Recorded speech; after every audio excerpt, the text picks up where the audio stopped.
तो आज बात करते हैं हिस्ट्री के कुछ दमदार क्वेश्चन जो आपके एग्जाम के लिए ज़्यादा ही महत्वपूर्ण है। तो शुरुआत करते हैं गोपद ब्राह्मण से। गोपद ब्राह्मण का मतलब क्या होता है? ये किससे संबंधित है? किस वेद में आता है? यजुर्वेद, सामवेद या अर्थवेद या ऋग्वेद में? तो इसका संबंध है अर्थवेद से।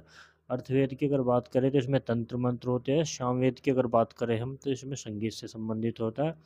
और ऋग्वेद की बात करें तो आयुर्वेद से संबंधित होता है। अगर तो इस क्वेश्चन का आंसर है अर्थवेद। अगर इन सब वेदों की अगर बात करें, ऋग्वेद ऋग्वेद का उपवेद के रचनाकार कौन थे? धन्वंतरी।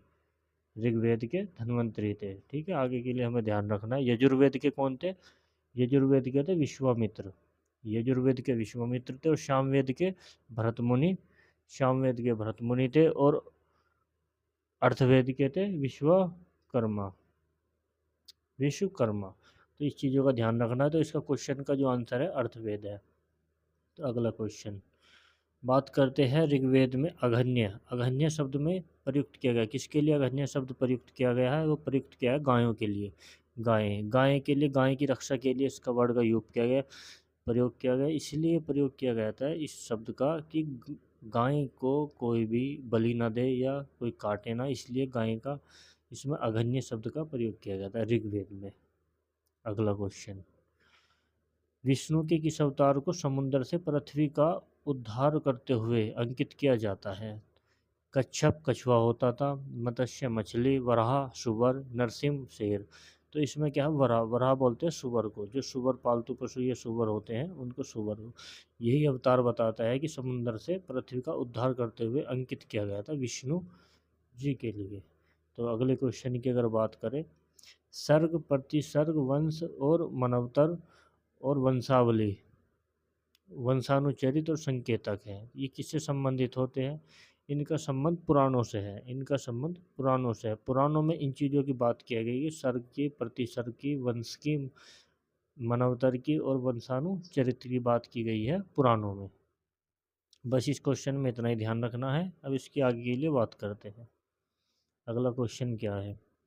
अगला क्वेश्चन है महाभारत मूलतः किस रूप में जाना जाता है? तो महाभारत का पहले किस नाम से जाना जाता है? जय संहिता के नाम से महाभारत को जाना जाता था, आप लोग जानते होंगे। लेकिन इसमें वरद कथा, वरद कथा का मतलब क्या था? गुंडाई। गुंडाई इसके प्रवर्तक थे, यानी कि इसने जो इनकी रचना की थी वो गुंडाई ने की थी। और ये वरद संहिता का मतलब क्या था? ये इसके कर्ता धर्ता यानी कि प्रवर्तक कौन थे? वराह मिहिर थे। वराह मिहिर। वराह मिहिर याद रखना। तो इस क्वेश्चन के लिए आंसर क्या है? जय संहिता। अगला क्वेश्चन, निम्न में से किस भारतीय दर्शन ने परमाणु सिद्धांत का प्रतिपादन किया? बात करते हैं परमाणु सिद्धांत। बात करते हैं दर्शन की। दर्शन क्या थे? 6 दर्शन थे। 6 दर्शनों में से एक दर्शन था वैशेषिक दर्शन। वैशेषिक दर्शन में ही पाया जाता है परमाणु सिद्धांत। परमाणु सिद्धांत इसमें ही पाया जाता है। इसके जो प्रवर्तक थे तो हमारे थे महर्षि कनाद। कनाद जो थे इसके प्रवर्तक थे। महर्षि कनाद इसके प्रवर्तक थे। तो अगले क्वेश्चन की अगर बात करेंगे, ऋग्वेद में पणि किस वर्ण के नागरिक थे? पणि कौन लोग थे? पणि का मतलब था व्यापारी। जो व्यापार करते थे उनको पणि कहा जाता था। जो बाहर जाके व्यापार करते थे, पास में व्यापार करते थे, उनको पणि कहा जाता था। पणि शब्द जो प्रयोग किया गया था व्यापारियों के लिए किया गया था। अगले क्वेश्चन की अगर बात करें, पुरोहित, लोहार, स्वर्णकार, पुरोहित, ये तो सब आप जानते ही हो। तो व्यापारी का ध्यान रखना है। कालिका पुराण किस धर्म से संबंधित है? कालिका का मतलब हो गया हिंदू धर्म। हिंदू धर्म से तो ये संबंधित है, लेकिन किससे? कालिका, काली की पूजा होती थी। काली माता की पूजा, काली देवी की जो पूजा होती थी, कालिका पुराण में मानी जाती है। अब किससे संबंधित है? ये वैष्णव से, शाक्त से, बौद्ध से, जैन से। बौद्ध जैन से तो होने वाले नहीं है, तो ये शाक्त थे। शाक्त संप्रदाय से संबंधित है। शाक्त संप्रदाय से ध्यान रखना है, शाक्त संप्रदाय से संबंधित थे। जो हिंदू धर्म का एक पुराण था कालिका पुराण, उसमें एक शाक्त संप्रदाय था, उससे संबंधित ये थे। तो इनका ध्यान रखना है। कालिका पुराण, माता काली की पूजा। निम्नलिखित में से कौन सा ब्राह्मण ग्रंथ ऋग्वेद से संबंधित है? अब ब्राह्मण ग्रंथ की अगर बात करें, ऐतरीय ब्राह्मण का संबंध, ऐतरीय ब्राह्मण ये संबंध है। गोपत्नी, सतपत्नी, तैतरीय नहीं। तो इसका संबंध एतरीय से संबंधित है। तो इसे कोशी तकी भी बोलते हैं, कोशी तकी, कोशी तकी, कोशी तकी, से कोशी तकी, इसको कोशी तकी, एतरीय ब्राह्मण को कोशी तकी के नाम से भी जाना जाता है। अगली बात कर जाते हैं, प्राचीन काल में किस वर्ण को सार्तवाह कहा गया। सार्तवाह का मतलब क्या था, जो व्यापारी थे जो दूर देशों में या विदेशों में यात्रा करते थे उनको सार्तवाह कहा गया। अब व्यापारी का मतलब आप समझ गए, वैश्य, वैश्य जो व्यापार करते थे, व्यापार करने वाले विदेशों में व्यापार करते थे, बाहर सामान लाना ले जाना करते हैं, इनको सार्तवाह कहा गया। अगले क्वेश्चन की अगर बात करते हैं तो संस्कृत साहित्य का प्रादुर्भाव किस वेद द्वारा हुआ। प्रादुर्भाव किस वेद द्वारा हुआ ये जानेंगे पहले तो। इसका प्रादुर्भाव कहाँ से, ऋग्वेद से संबंधित है। तो संस्कृत श्लोक जो भी पाए जाते हैं सब ऋग्वेद में पाए जाते हैं। इसका संबंध ऋग्वेद से संबंधित है। संस्कारों की कुल संख्या कितनी है। संस्कारों की संख्या, हमारे संस्कारों कितनी थी, इसको षोडश संस्कार भी बोलते हैं। षोडश का मतलब होता है 16, षोडश संस्कार, षोडश भी बोलते हैं इसको। तो ध्यान, इसमें बस यही जानने वाली बात है कि इसको 16 संस्कार होते हैं। आगे की बात करते हैं अगले क्वेश्चन में। अगले क्वेश्चन में क्या है, कारकोटक राजवंश का संबंध किससे संबंधित है। कारकोट राजवंश का संबंध किससे है, तो ये जो है ये वंश कहाँ पे स्टार्ट हुआ था राजवंश, इसका जो स्टार्टिंग हुई थी 625 से 855 ईस्वी के बीच में स्टार्ट हुआ था। और ये जो हुआ था ये जम्मू कश्मीर में हुआ था। इसके जो कर्ता धर्ता जो भी इसके उद्घाटन, जिसने इसकी नींव रखी थी वंश की, उनका नाम दुर्बल वर्धन था। दुर्बल वर्धन, दुर्बल वर्धन, ध्यान रखना है, दुर्बल वर्धन। तो जम्मू कश्मीर से संबंधित है ये, इसमें और ज़्यादा कोई जानने वाली बात नहीं है। अगले क्वेश्चन की बात करते हैं। अगला क्वेश्चन है, कौन सा विष्णु का अवतार नहीं है। कौन सा नहीं है, इनके 10 अवतार थे।